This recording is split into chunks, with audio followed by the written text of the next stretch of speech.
Topping tonight's prime news, Mexican cartels are at war with the U.S. government, and the Biden administration refuses to do anything about it. Mexico's official government has done nothing but embolden their cartel shadow government, and thanks to record profits deposited through Biden's open border, their power is at a point of no return. War is at our doorstep, and cartels, they're taking their shot at the U.S. government, literally. Newsmax border correspondent Jason Jones has chilling footage of the Sinaloa drug cartel's attempt to take down a U.S. drone no more than 3 football fields away from the border wall in Arivaca, Arizona. Watch this. He's telling the guy, look. Is that the top of the flat mountain? Yeah. So that's Chapitos people. Yep. He's got a rifle with him, too. Off the road. Wow. Oh, he's going to try to shoot at me right now. He's going to shoot at me right now. That's a little kid. Shooting. Oh, yeah, he shot. You can see the muzzle fire. There you go. Shots fired.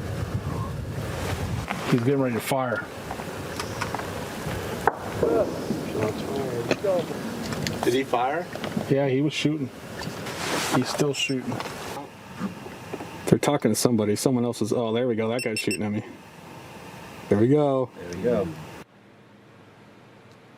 Jason Jones is back tonight in Austin, Texas, with more on his report. Jason, thanks so much for joining us tonight. Amazing footage you have there. I know you've been on some of our other Newsmax programs talking about this. How long has this been going on? And are we seeing any changes as a result of President Biden, you know, going to El Paso, going down to Mexico City, meeting with Mexico's president, having discussions about cracking down on these cartels? Has anything changed, at least in recent days, as a result? Well, Jen, good evening. It's good to be with you, and thanks for having me. That video that you just watched is an example of how bad our border has degraded at the southwest border. And most importantly, where in the world is the Homeland Security Enterprise Secretary Mayorkas, the NORTHCOM commander, whose job it is, by the way, to protect our borders and to make sure that this country is safe? You know, we have been reporting on that base for approximately 6 months, and we watched it expand. What you are seeing is a Sinaloa base run by the Los Chapitos cell. That's Chapo Guzman's cell of the Sinaloa cartel. And those bases are now all over the mountaintops. You just saw a few of them.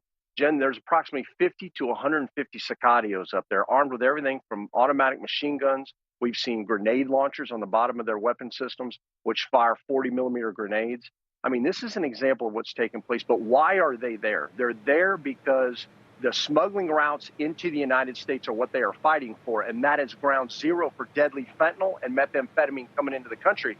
But I go back to this, and I'll say it again and again. If you wonder what failure looks like from our Department of Homeland Security and the leadership, you're seeing it play out because this has been allowed to take place. And I just want to say one last thing here, and that is that as somebody that ran the Cross-Border Operations Center for the Texas Rangers, this is nothing more than picking up the telephone, talking to Mexican officials in Mexico City and asking them to fix that issue, which they would do in the next 12 to 24 hours.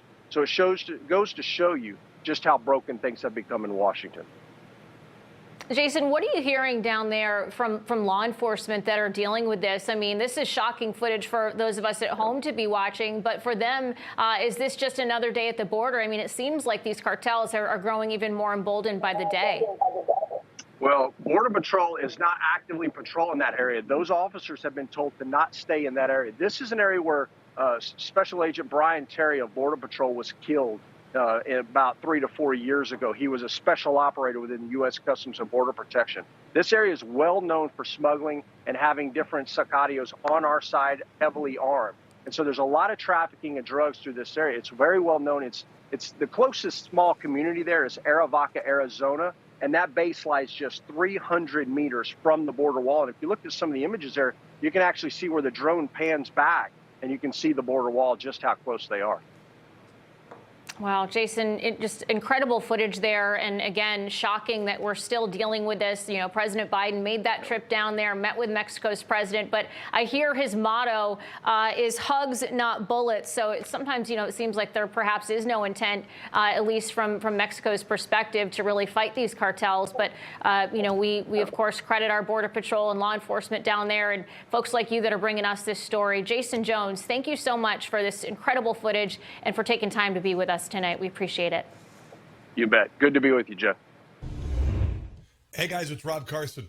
Your retirement funds are being threatened with even more losses from record inflation, recession, and skyrocketing interest rates. Fortunately, the highly trained specialists at American Hartford Gold can show you how to protect your savings and retirement accounts by diversifying your portfolio with physical gold and silver. If you call them right now as a special offer, they will give you a free gold coin on your first qualifying order, so don't wait. Call 866-935-4309. That's 866-935-4309, or text Newsmax to 65532. That's Newsmax to 65532.